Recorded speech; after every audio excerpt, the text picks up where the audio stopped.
Morning everyone. Today is Saturday and this Saturday we have our Saya with Bulilit with the Children Ministry inside our sanctuary. So let's go and let's check all the kids from their events. Hello. Hello everyone. What's our menu for today? Adobo with singkamas. Ang dessert. Singkamas po yung ano nila po. Adobong migsagi. Singkamas and talong. Sa Garillas. Hindi. Grapes pa, grapes. Baka grapes yun. Okay, sabi ng ahas ng Diablo, kumain ka ng bunga. Iwas dahan lang, ha? Okay, tama na. Sabihin ang marami. Ang malinis at marumi. Pwede ba kang masama? Hindi pa. Okay, Panginoon, gumawa ng mabuti yung tao at yung tao na patuloy na sumusunod sa mura na nakakalapit sa Diyos. Hindi pa rin sila pwede magsama. Kaya nakita ng Diyos ang pangangailangan ng tao. Sino ito ang nakakaalam? Hindi sumama sa Children Saya with Bulilit si Cynthia.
Service dog later, di ba Ching? Cross leg. Cross leg ka. Ching, cross leg. Cross leg. Ching, cross leg baby Ching Ching. Cross leg. Ching, Ching, cross leg. Cross leg.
Beach Kid. Ayan.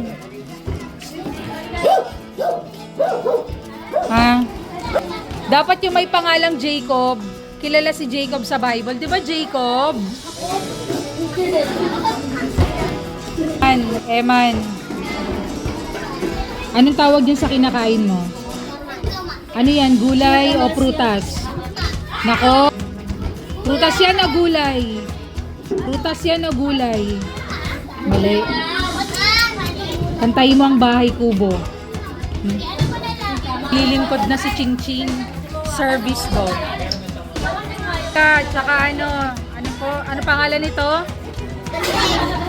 Sino to? Si Andrea. May tanong muna ako sa inyo. Bilis, kasi nagpa-plastic kayo eh. Uy. Andrea, Janica. Ano yan, singkamas? Gulay o prutas? Gulay daw, prutas.